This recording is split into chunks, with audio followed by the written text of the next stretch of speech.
1 Pedro, capítulo 2, versículo 9. Assim diz a palavra do Senhor.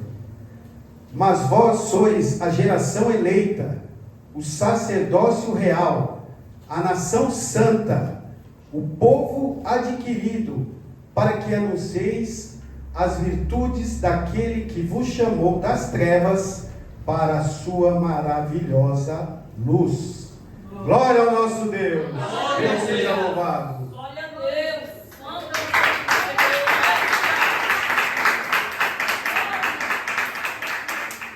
Glória a Jesus.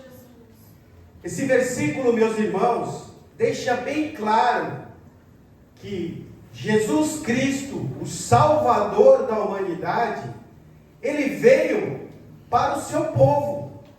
Ele veio como promessa aos judeus, pois eles são a nação eleita. Glória a Deus. E aqui está bem claro, neste texto, desde o início da fundação dos tempos, quando o homem caiu pelo pecado de Adão e Eva, no jardim do Éden, Deus fez uma promessa, que os resgataria do pecado para voltarmos a ter a possibilidade de estarmos ao lado do nosso Deus.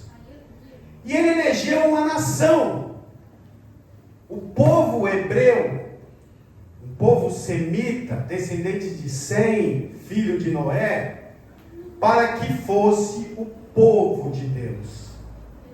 Ora, porém, o povo ao qual Jesus Cristo, o próprio Deus, foi designado para ser o Salvador, o povo eleito pelo próprio Deus, o rejeitou. Eles não aceitaram a Jesus Cristo como Salvador. Glória ao teu nome, Senhor. Embora Jesus tivesse caminhado por esta terra, feito milagres impensados anteriormente por qualquer homem, levado a palavra de Deus, transmitido uma mensagem clara e plena do amor de Deus, eles não acreditaram. Disseram que se tratava de apenas mais um profeta. Não creram que ele era verdadeiramente o Filho de Deus. Ora, eles estavam esperando, o povo judeu, o povo eleito, os israelitas, estavam esperando um Salvador, pois eles estavam sob o jugo de Roma e esperavam um Deus guerreiro, um Deus que viria para libertá-los da escravidão. Ora, mas quando paramos para pensar, essa ideia é um pouco errônea, pois Deus já os havia libertado através de Moisés de um cativeiro, de uma escravidão no Egito. Deus os havia libertado de outro cativeiro na Babilônia. Ora, por que os judeus esperavam um Deus guerreiro que os iria libertar de Roma? Para isso, não precisava de um Deus Salvador, pois homens já o fizeram antes, sob o poder de Deus. Estranho, mas os judeus pensavam assim. E quando o nosso Deus chegou com uma proposta diferente, ele não veio com uma proposta de libertá-los do jugo de Roma, uma escravidão de corpo. Não. A proposta do nosso Senhor Jesus Cristo era de libertar o homem da escravidão espiritual. Aleluia. Pois estávamos presos, éramos escravos do pecado, para expiar os pecados tínhamos que fazer sacrifícios e mais sacrifícios. Não se parava mais de tanto ofertarem animais, derramarem o seu sangue sobre a terra, para que nossos pecados fossem perdoados. Aleluia. Onde iria parar isso? Imaginem, se até hoje tivéssemos que continuar a sacrificar animais para que Deus nos perdoasse. Haja animais, hein? Com a população crescendo cada vez mais, não teria fim, não teríamos lugares adequados para isso, não dá nem para pensar. Então Deus enviou um Salvador, que foi Jesus Cristo, que pregou a liberdade espiritual. Ele trouxe apenas amor. Ele simplesmente melhorou a lei que foi passada a Moisés. Jamais ele quis mudar a lei de Deus. Não, ele simplesmente a melhorou. Resumiu toda a lei em amar a Deus sobre todas as coisas e amar o teu próximo como a ti mesmo. Glória a Deus. Cumprindo esses 2 mandamentos de todo o seu coração, com o amor do fundo da sua alma, você já está cumprindo toda a lei. Porque Ele fez o sacrifício maior. Ele verteu o seu sangue santo naquela cruz para perdoar os nossos pecados eternamente. Pois o seu sangue tem poder eterno. Não eram necessários mais sacrifícios de animais, pois o próprio Deus, o nosso Senhor, Filho do Deus Altíssimo, aquele que esteve junto com Deus na criação, que nos criou pelo amor, pela tua misericórdia, ele veio e morreu por nós e expiou todos os nossos pecados. Glória a Deus. Glórias ao nosso Deus. Glória ao teu nome, Senhor. Mas o povo não o aceitou. Ele foi rejeitado e, após ser crucificado, a sua mensagem de amor começou a se espalhar entre o povo judeu, e eles não aceitavam. O sinédrio, que era composto pelos anciãos da lei, com mão de ferro procuravam reprimir esta nova crença que acreditava num Deus que veio à terra, morreu e ressuscitou, retornando para o céu. Ora, a Bíblia comprova que isto realmente aconteceu, fatos históricos comprovam, pois se você chegar em Jerusalém e procurar pelo túmulo de Jesus, ele não está lá, pois ele está no céu, ao lado do Pai, ressuscitado no corpo de glória. E dentre os que abraçaram esta fé e começou a transmiti-la com muita eloquência e falando do amor de Deus, falando desses 2 mandamentos que substituíam toda a lei, estava Estevão, que foi usado pelo Espírito Santo e desafiou os anciãos do Sinédrio, que não aceitavam.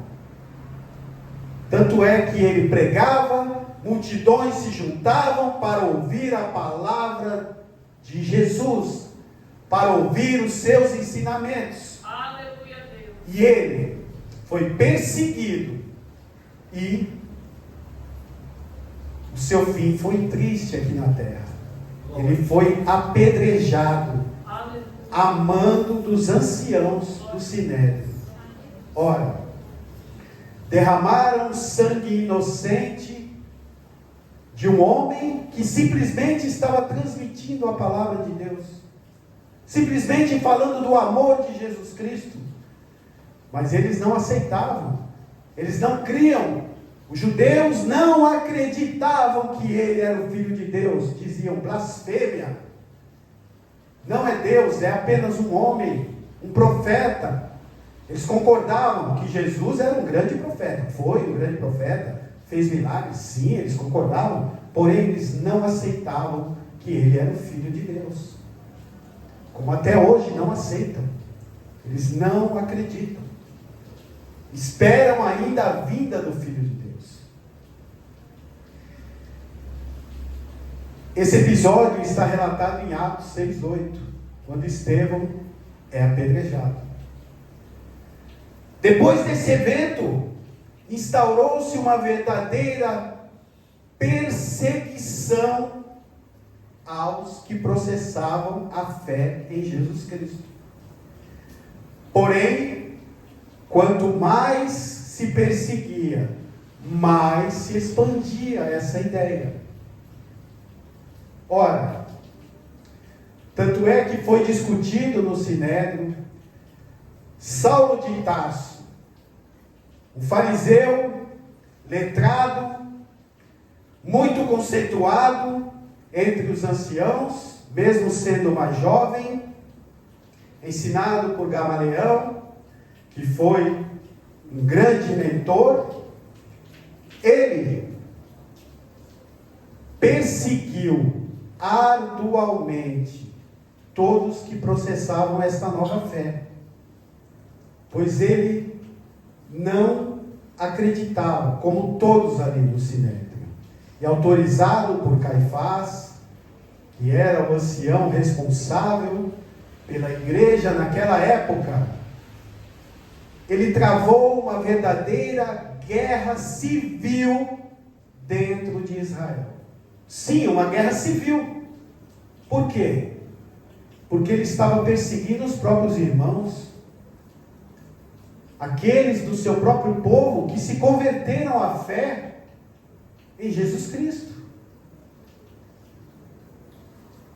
Perseguindo famílias, perseguindo e matando homens, mulheres e crianças, em nome de Deus. Ele acreditava que estava fazendo o trabalho de Deus, pois ele dizia, convicto, que isto era uma seita, um mal que tinha que ser extirpado do povo de Israel, que não poderia deixar crescer. E Gamaliel tentou alertá-lo, tentou alertar o Sinédrio, tentou alertar Caifás, e disse, deixe-os, pois se essa doutrina for dos homens, logo, logo cairá no esquecimento, e não prosperará. Porém, se essa doutrina for do Altíssimo, nem homem, nem você, nem Roma, nem ninguém poderá segurar. Aleluia. Glórias ao nosso Deus. Glória ao teu nome. Glória a Deus.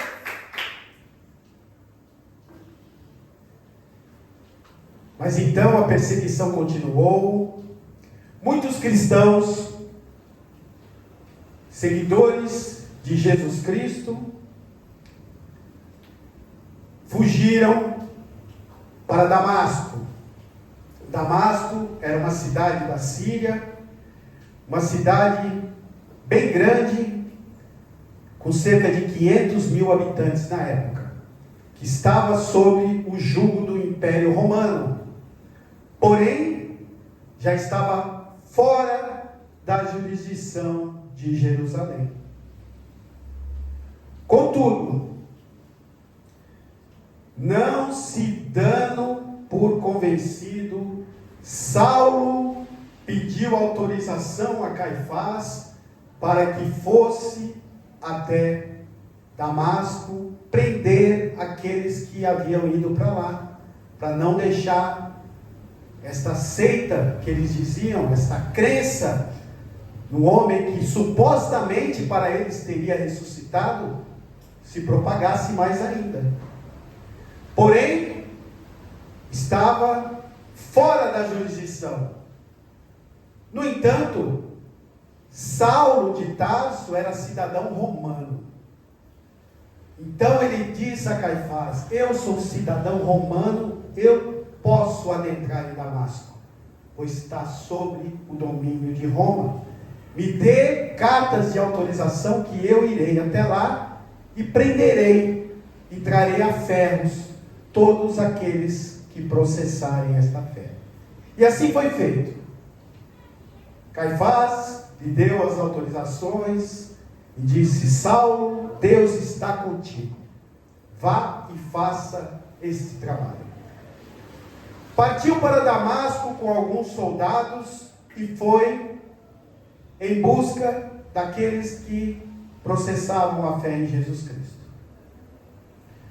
Porém, chegando em Damasco,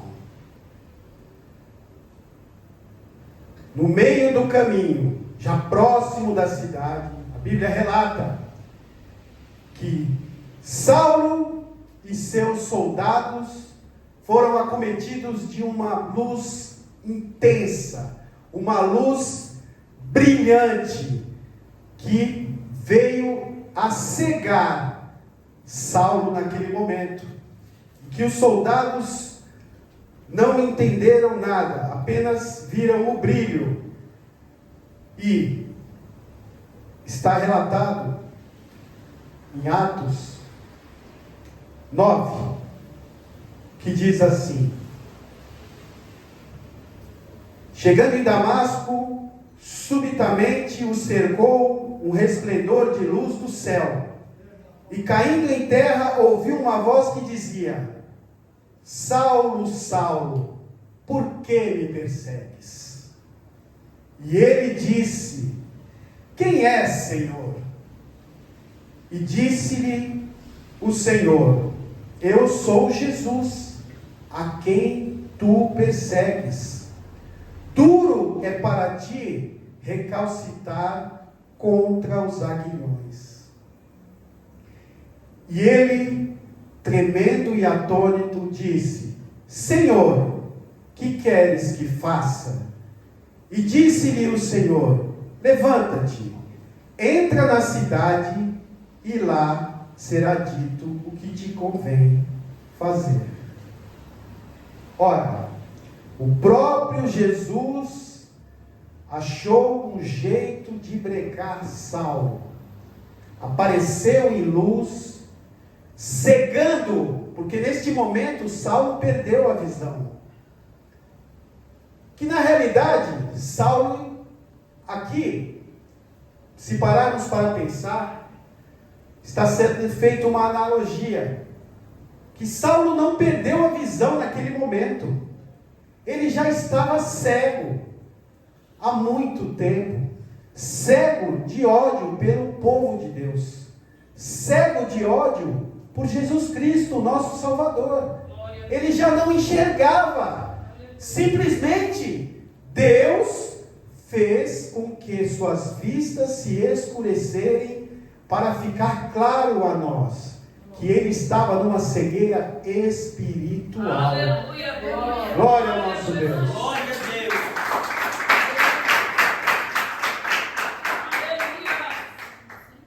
Aleluia. Glória. E assim, os guardas o levaram para um quarto, onde ele ficou acamado, sem enxergar. E Deus falou com um cristão que morava em Damasco, por nome Ananias, e disse para que ele fosse ter com Saulo, para que ele recuperasse a visão. Porém, no primeiro instante, Ananias relutou. Essa passagem ela é muito interessante, porque o nosso Deus sabe de todas as coisas. Não é preciso que nós digamos a Deus qualquer coisa que seja. pois antes de pensarmos, ele já sabe. Aleluia. Porém, Ananias, hesitando, porque todos sabiam da fama de Saulo, que ele perseguia, matava e escravizava os cristãos, disse para o próprio Deus: Senhor, tu sabes quem é esse homem? Ele persegue os cristãos, ele escraviza, ele nos mata. É interessante, eu não canso de citar essa passagem, como se Deus já não soubesse. Mas Deus disse para Ananias: calma, ele é um vaso escolhido por mim. Aleluia. Vai em paz. Tranquilizou Ananias e disse: ele é um vaso escolhido por mim. Glória a Deus. Porque Deus faz assim na nossa vida. O improvável, ele torna provável. Como assim? Saulo é um vaso escolhido por mim, o perseguidor dos cristãos. Era a fama dele, o perseguidor daqueles que processavam a fé em Jesus Cristo. Glória a Deus. Porém, Deus o escolheu. O cegou naquele momento para mostrar que ele já estava cego espiritualmente. E Ananias foi ter com ele e foi recobrada a visão de Saulo. A partir daquele momento, ele mesmo percebeu que ele estava cego espiritualmente. Que não foi naquele momento que ele ficou cego. Ele já estava há muito tempo. E Deus devolveu-lhe a visão. A partir daquele momento, Saulo se tornou um outro homem. Abandonou as práticas anteriores, pedindo perdão e misericórdia ao nosso Senhor, e se tornou um cristão. Uma coisa totalmente improvável, que deixou aterrorizado o Sinédrio. Pois Saulo, que seria intitulado Paulo futuramente, que significa humilde, o menor, se tornar agora adepto da fé ao qual ele estava perseguindo. Se tornava adepto do cristianismo. E isso deixou todos atônitos. Porque muitos não acreditavam. Os cristãos tinham medo dele. Ora, se ele era um perseguidor, matava cruelmente, sem dó, esteve presente no apedrejamento de Estevão, como confiar? É difícil.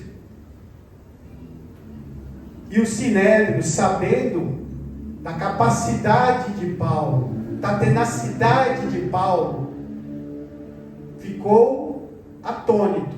Como assim? Saulo se converteu ao cristianismo?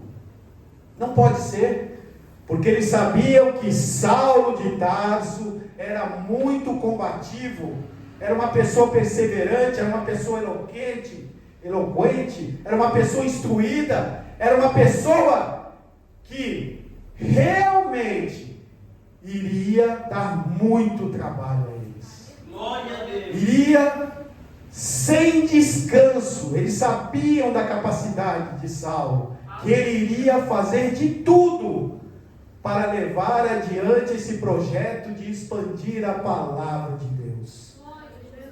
Glórias ao Senhor. Aleluia. Glória.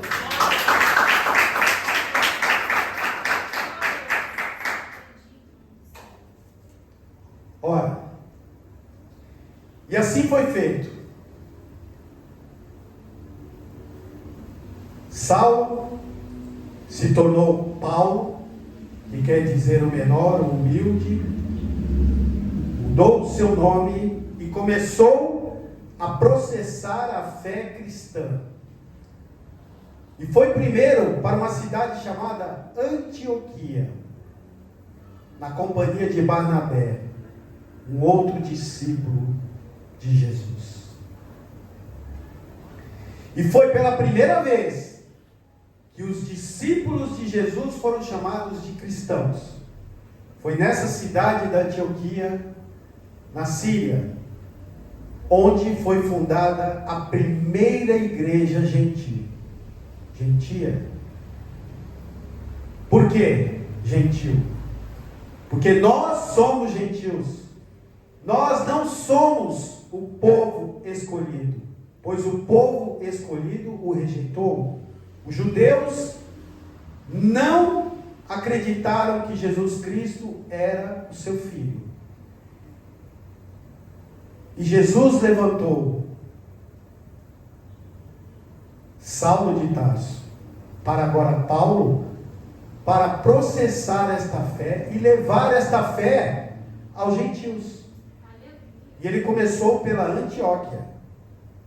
Antioquia foi a primeira igreja onde os cristãos foram chamados cristãos pela primeira vez.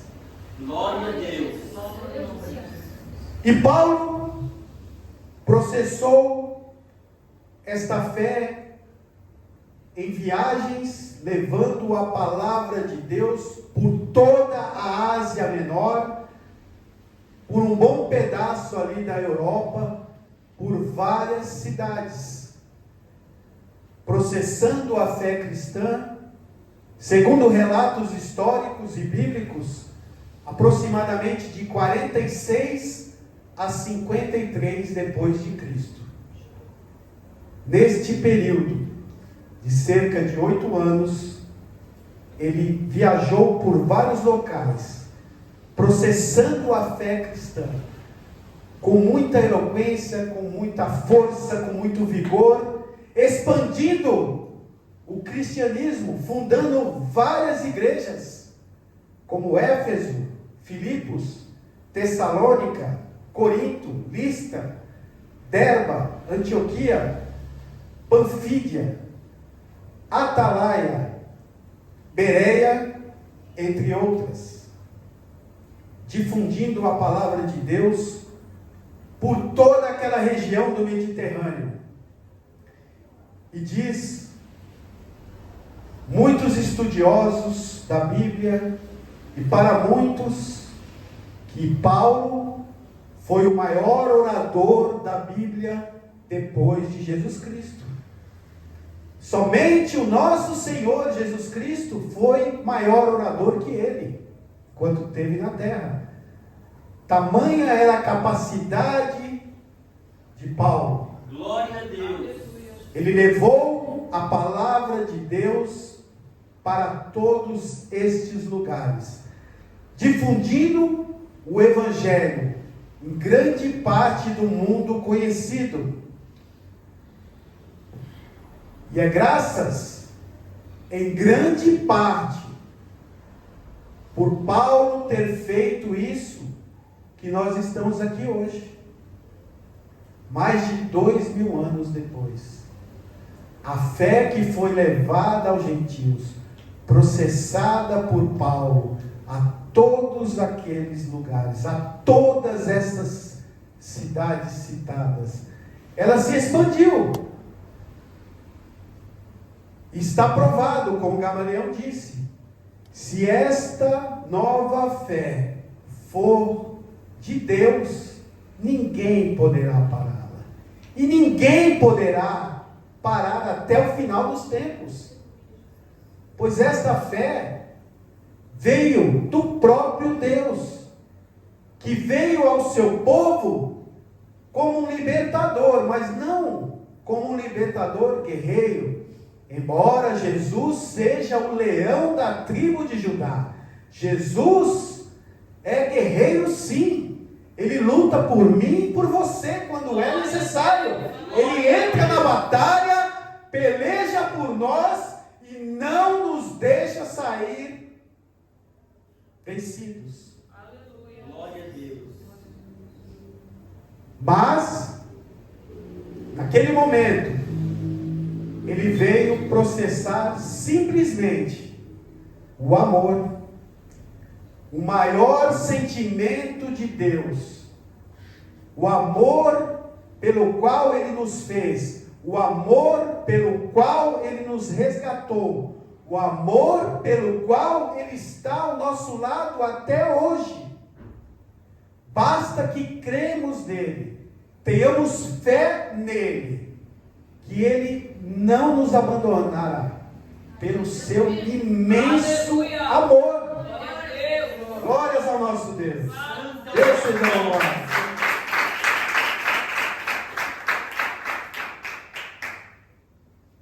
Pois a palavra de Deus nos diz que Jesus é o caminho, a verdade e a vida. Está em João 14:6. Jesus é o caminho, a verdade e a vida. O Filho de Deus, que nos amou de tal maneira, que o seu Pai o enviou, e ele veio e morreu por nós naquela cruz. E que converte o mais duro dos corações. Coração duríssimo. Coração que achava que fazia a vontade de Deus, perseguindo os cristãos, prendendo e os matando. Saulo prova que Deus quebra o mais duro coração.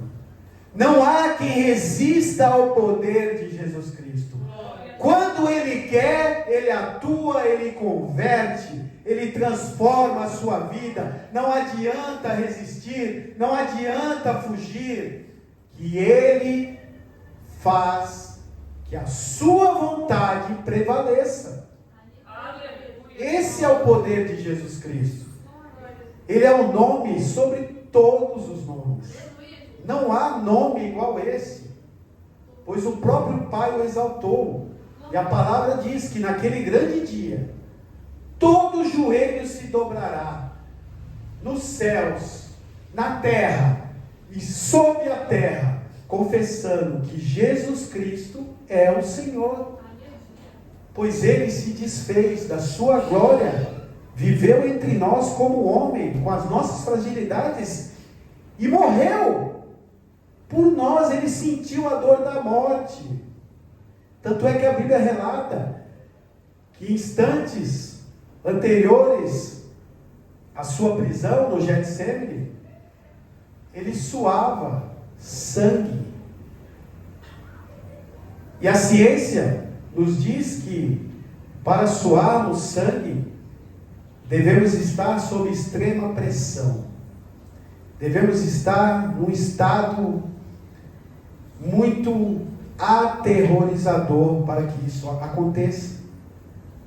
E Jesus, como Ele estava no corpo do homem, sabendo de tudo que Ele ia sofrer, Ele estava apavorado. Porque, como sabemos, Ele era Deus e era homem ao mesmo tempo.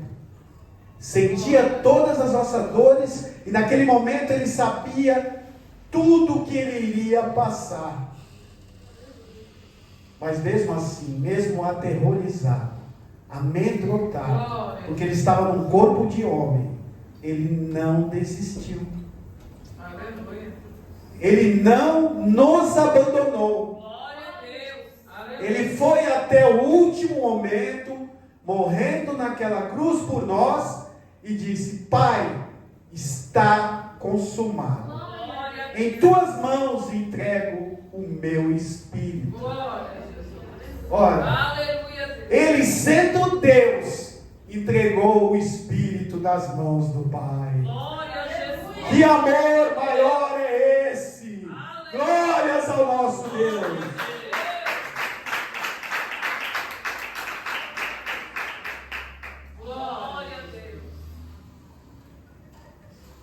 Jesus Cristo, sem dúvida, merece toda a glória, merece todo o louvor. Aleluia. E para nós, muitas vezes, é difícil acreditar, né?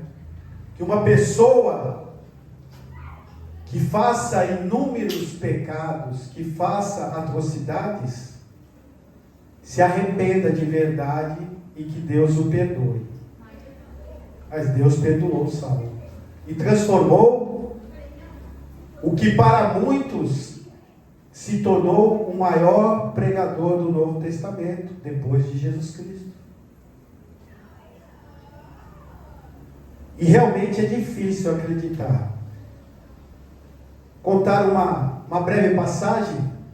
Enquanto eu ainda trabalhava, certa noite, fazendo o 0 hora, trabalhando de turno no LTQ, lá na Uzi Minas, eu fiquei um tempo na sala do supervisor de turno, Antônio Marcelo. E, como eu o conhecia já há muitos anos, até hoje tenho um bom relacionamento com ele, resolvi falar do amor de Deus, falar que Deus é o caminho, a verdade e a vida.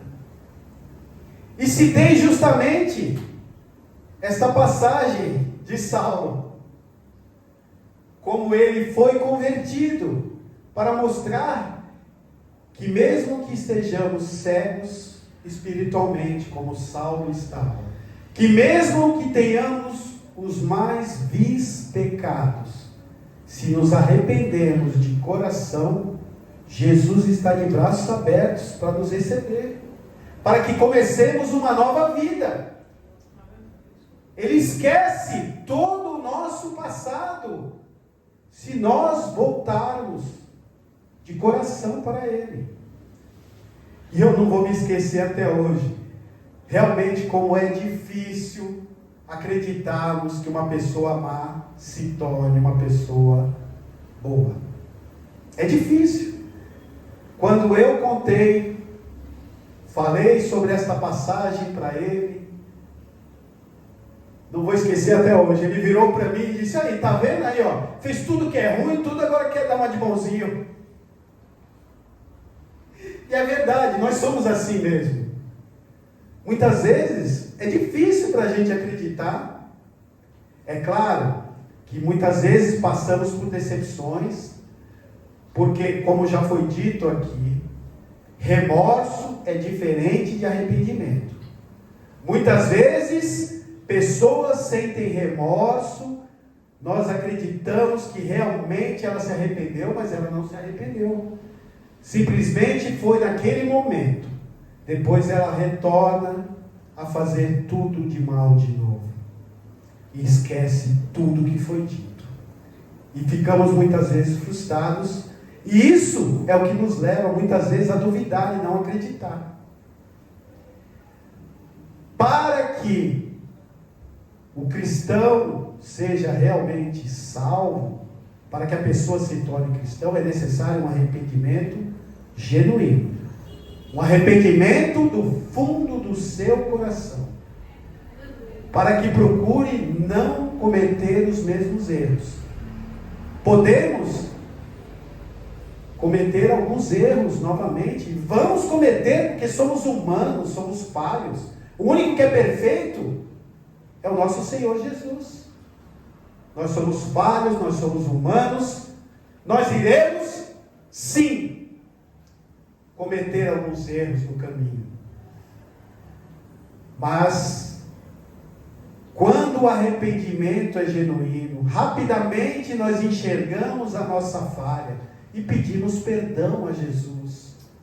E pedimos para que Ele nos dê forças para que nós continuemos a caminhada. Glória ao teu nome. E tenha certeza, se isso for feito com sinceridade, Ele estará a seu lado.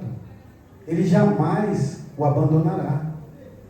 Jesus está pronto para recebê-lo em qualquer momento. Jesus está pronto para erguê-lo novamente após cada falha.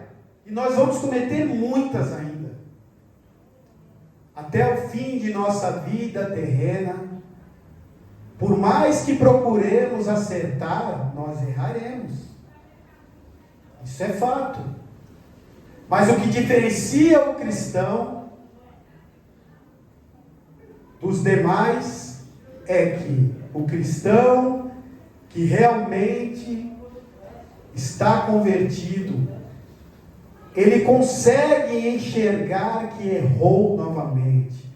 Ele consegue enxergar que falhou mais uma vez. Ele consegue enxergar que precisa endireitar o seu caminho mais uma vez. E pede forças ao nosso Senhor. Pede forças ao nosso Criador. E Ele com certeza irá restabelecer as suas energias. Lhe dará novo ânimo para que continue a trilhar o caminho correto. O caminho da verdade e da justiça. O caminho que o levará para o céu, para morar ao lado do nosso Senhor Jesus Cristo. Sim, porque o alvo de todo cristão é o céu. Por que nós estamos aqui reunidos hoje?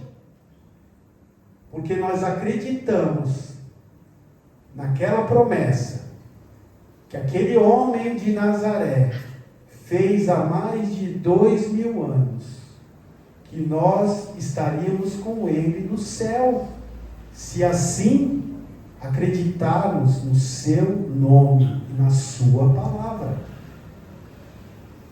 E como foi dito desde aqueles tempos, esta fé é de Deus, pois ela transcende os milênios, já passa de 2000 anos, e a sua palavra continua sendo processada, apesar de inúmeros ataques, apesar de inúmeras distorções da sua palavra, apesar de Satanás usar pregadores para distorcer, para que percamos o alvo, ela permanece firme para aqueles que confiam nesta palavra, para aqueles que analisam essa palavra, para aqueles que estudam esta palavra e não se deixam enganar pelos falsos profetas que aqui mesmo estão relatados.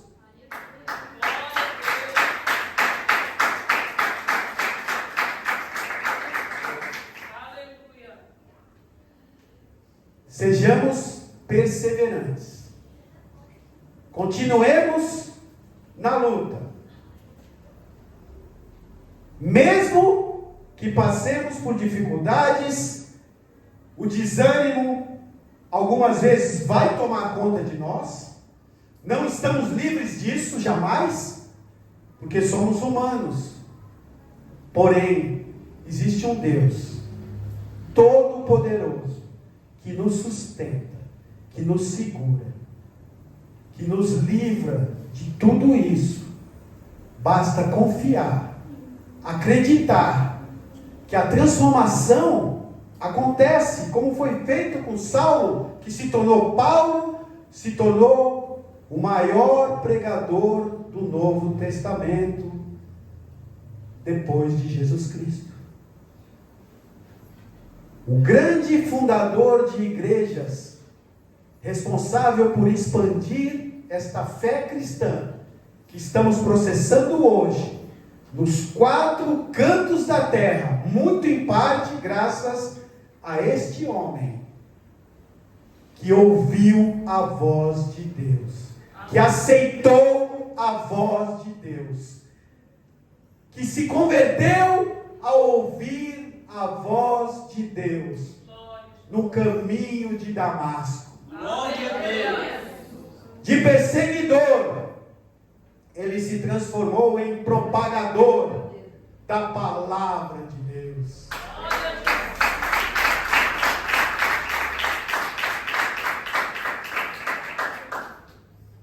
Que o Espírito de Deus leve o que eu não pude expressar a todos os corações. Glórias ao nosso Deus.